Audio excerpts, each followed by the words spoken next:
ಕಳೆದ ಬಾರಿ ಚುನಾವಣೆಯಲ್ಲಿ ದರ್ಶನ್ ಮತ್ತು ಯಶ್ ಜೋಡಣೆ ದೊಡ್ಡ ಮಟ್ಟದಲ್ಲಿ ಪ್ರಚಾರಕ್ಕೆ ಮಾಡಿದ್ರು. ಅದು ಪಕ್ಷೇತರ ಆಗಿದೆ. ಈಗ ಬಿಜೆಪಿ ದರ್ಶನ್ ಮತ್ತು ಯಶ್ ಮತ್ತೆ ಬರ್ತಾರಾ? ನೋಡಿ, ಯಶ್ನ ನಾನು ಮಾತಾಡ್ಸಿಲ್ಲ ಇನ್ನು, ಬಿಕಾಸ್ ಅವರು ಇಲ್ಲ ಲಂಡನ್ಗೆ ಹೋಗಿ ಬ್ಯುಸಿ ಆಗಿದ್ರು. ಅದನ್ನ ಆಮೇಲೆ ಮಾತಾಡ್ತೀನಿ. ದರ್ಶನ್ 100% ಅವ್ರಿಗೆ ಪಕ್ಷ ಅಂತ ಏನಿಲ್ಲ. ಅವರು ಕಳೆದ ಅಸೆಂಬ್ಲಿ ಎಲೆಕ್ಷನ್ ಅವ್ರು ಕಾಂಗ್ರೆಸ್ ಪರನೂ ಪ್ರಚಾರ ಮಾಡಿದ್ರು, ಬಿಜೆಪಿ ಸಚಿ ಪರನೂ ಮಾಡಿದ್ದಾರೆ, ದರ್ಶನ್ ಪುಟ್ನಯ್ಯ ರೈತ ಸಂಘ ಅವ್ರ ಪರನೂ ಅವರು ಕ್ಯಾಂಪೇನ್ ಮಾಡಿದ್ದಾರೆ. ಪಕ್ಷ ಅವ್ರಿಗೆ ಮುಖ್ಯ ಅಲ್ಲ. ನಾನು ಇದ್ರೆ ಖಂಡಿತ ಯಾವುದೇ ಪಕ್ಷದಲ್ಲಿ ನಿಂತ್ಕೊಳ್ಳಿ, ನಾನು ನಿಮ್ಮ ಜೊತೆಲಿ ಇರ್ತೀವಿ ಅನ್ನೋ ಮಾತು ಅವರು ತುಂಬಾ ಸ್ಪಷ್ಟವಾಗಿ ಹೇಳಿದ್ದಾರೆ. ಸುದೀಪ್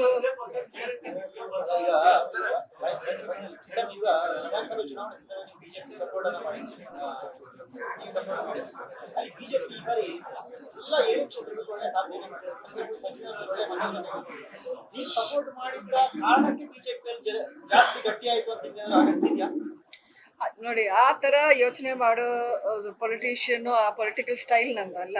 ನಾನು ಅಷ್ಟು ನನ್ನಿಂದಾನೇ ಇದಾಗುತ್ತೆ.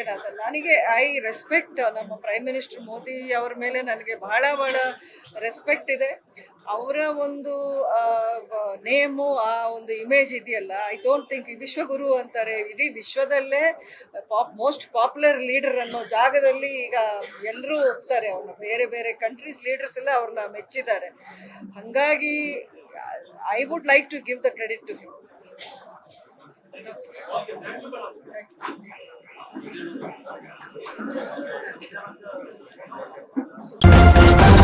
ನ್ಯೂಸ್ ಫಸ್ಟ್ ನಿರ್ಭೀತಿಯಿಂದ ನಿಮ್ಮ ಪರವಾಗಿ.